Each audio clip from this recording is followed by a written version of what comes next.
Very good morning, both to the ministers and to the commissioners, as well as everyone else listening into this discussion. Thank you for the kind introduction, Chair. I'm going to give a brief update on what we've been busy with. Normally these reports would be a little bit more comprehensive, but I've only been in the job for some 2 months now, and we're still in the process of gearing up. I'm going to show you a few slides, if I may. Here is the Executive Director's report. I want to just first touch on some establishment issues with respect to the Commission. So as you're all aware, this Commission has been established as an independent advisory body by the President, using his powers under the Constitution, and this is based on a Cabinet decision on the 9th of September 2020. There is, as all of you are aware, a draft climate bill. That bill will establish the Commission as a statutory body with advisory and facilitatory functions.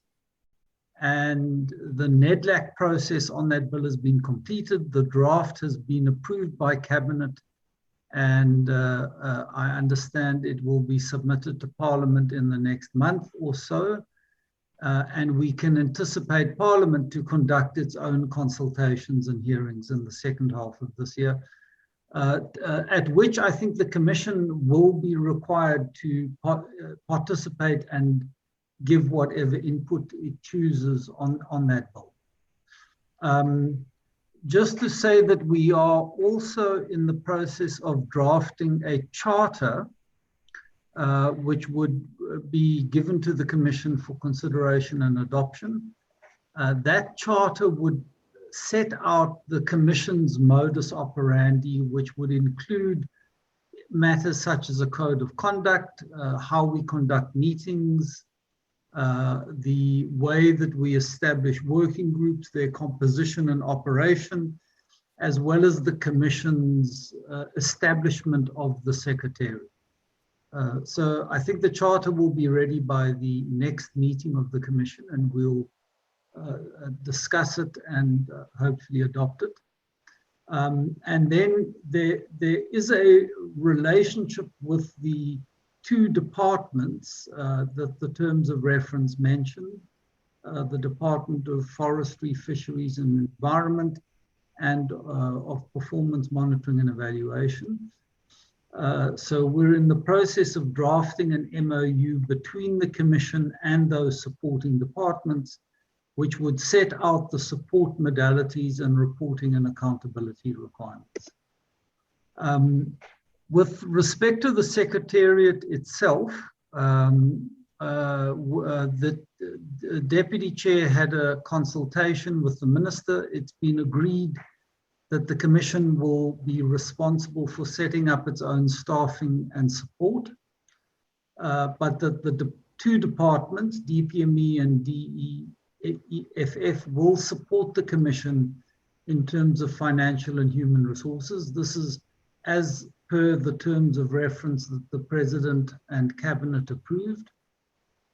And as I indicated, we'll enter into an MOU with those two departments.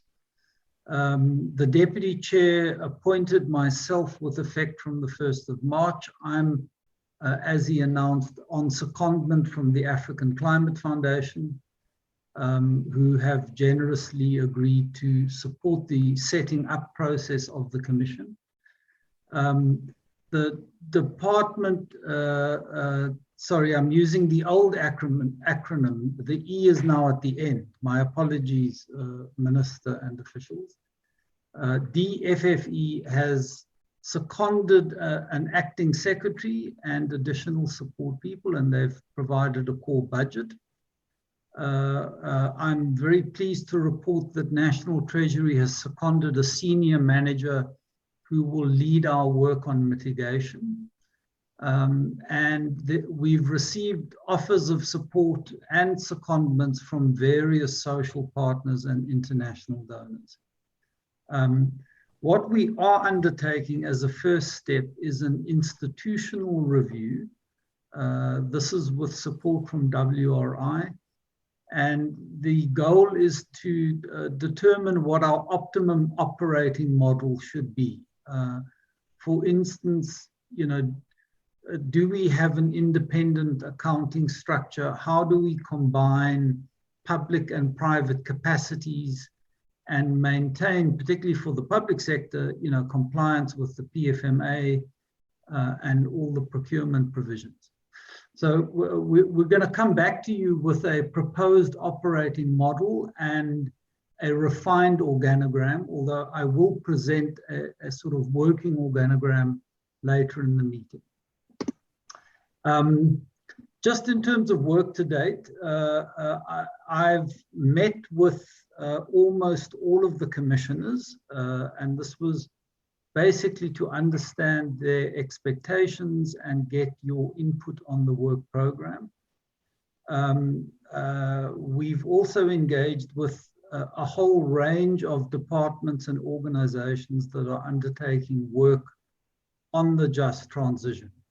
And that includes the Department of Mineral Resources and Energy, DFFE, the Energy Systems Research Center at UCT, TIPS, the CSIR, NBI, MISTRA, Green Cape, and the SIRE Youth Policy Group.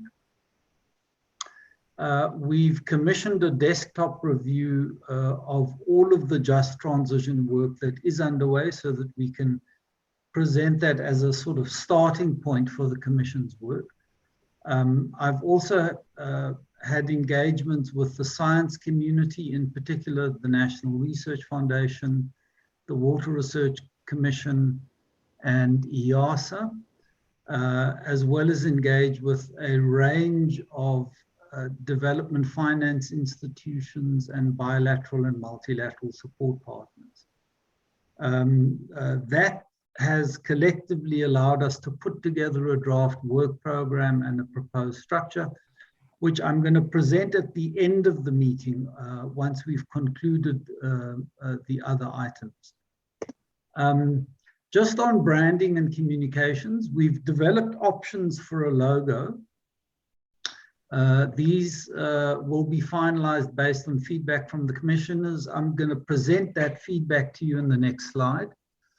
There's a website that we're in the process of establishing, and we've secured the domain climatecommission.org.za. We're seeing this website as an important portal to provide information about the work of the Commission and the activities of its social partners, to explain the core concepts and transition pathways, and to enable public engagement in the work that we're running. We've set up Facebook and Twitter accounts. So our Facebook account is simply Climate Commission, and our Twitter handle is @ClimateZA.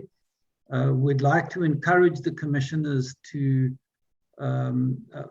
like the Facebook page and to follow us on Twitter, please, and as commissioners to post on the Twitter handle.